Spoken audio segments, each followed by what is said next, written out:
The Samosa Rebellion by Shanti Sakaran. Chapter 1. When I woke up this morning and looked out my window, the first thing I saw was a minuscule airplane, way up in the clouds. I wondered what it would feel like to soar that high, to slice through the sky like an eagle, like a butterfly. Where would I go if I could spread my wings, hop on an air current, and cross a whole country, a whole ocean? It's Sunday afternoon now, and I'm standing in the international arrivals terminal of the Mariposa Airport. Dad's on one side of me, Amma's on the other. It's Pati we're waiting for, my grandmother, Amma's mom. She lives in India, except now I guess she lives with us. The whole world is here. That's what it feels like. People swarm around the terminal, frowning up at computer screens. From a bright hallway, passengers stream out, their carts piled high with suitcases. They've all arrived from other countries. They look a little dazed, like they just woke up. Some find their families right away and rush over to them. Some burst into laughter. One bursts into tears. Amma holds my hand in both of hers, rubbing it like a good luck charm, her eyes glued to the hallway. She chews at her cheek the way she does when she's nervous. She made me wear my kurto, which is basically just a long shirt with a little round collar. We bought it on our last trip to India, and now it's too small, and the sleeves dig into my armpits. Dad's wearing a suit and tie, and he's sweating. It isn't even hot. We stand straight and still, and we wait. We wait and wait and wait. I try to remember what Pati was like. It's been 3 years since I last saw her. I remember her house with its wide veranda. I remember her wild white hair, her voice like a crow's, the way she'd grab my arm and hold it tight, too, whenever we walked down the road together. We haven't been back to India since then. The shop keeps my parents so busy I hardly see them on weekdays. I think that's why Pati's coming, to keep an eye on me when my parents can't. Amma shrieks. She drops my hand and points to the bright hallway.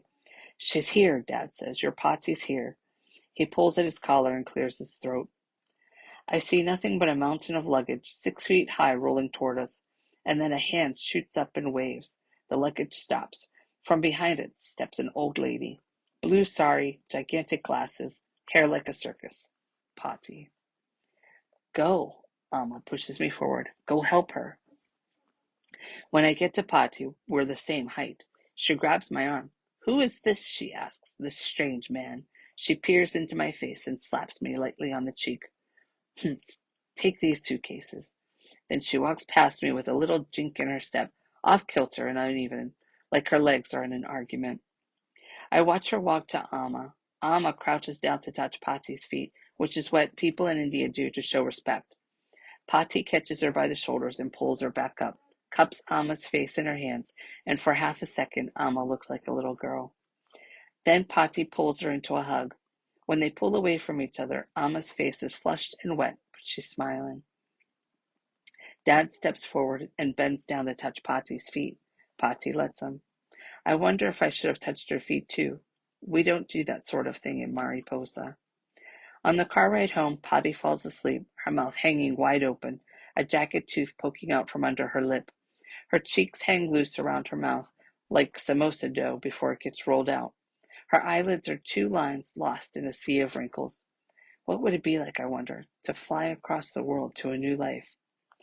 Finally, we turn onto Mingus Avenue, my street. It runs right through the middle of Ocean View, which sits plunk in the middle of Pacific City, which is the biggest city, really the only city, in the country of Mariposa. Pati stirs, her eyes open, and she looks at me astonished, like she'd forgotten she'd gotten on a plane and traveled across the world. I wave at her. The corner of her mouth curls into a half smile. In Ocean View, every house is 2 stories tall and made of brick. Each one's crammed right up against the next, and the streets are so narrow that people string laundry lines from house to house. Our clothes hang over the street like parade flags. Drive down Mingus Avenue, and you might see my dad's underwear flapping in the wind. Pati stares past me, out the window, at the old brick buildings, the one crooked stop sign, the storefronts with awnings and painted windows. I wonder what she finds so interesting. A couple of men in hard hats, I've never seen them before, stand with clipboards, surveying the street. Aside from them, it's the same old Mingus Avenue. Pati, though, She sees it all with new eyes, like a little kid. And like a little kid, she twists this way and that, trying to get a better look. Butterflies, she gasps. From the rear window trails a welcome parade of orange butterflies. This is Pati's world now, whether she wants it or not. This is Mariposa. I wonder what she thinks of it. I wonder what happens next.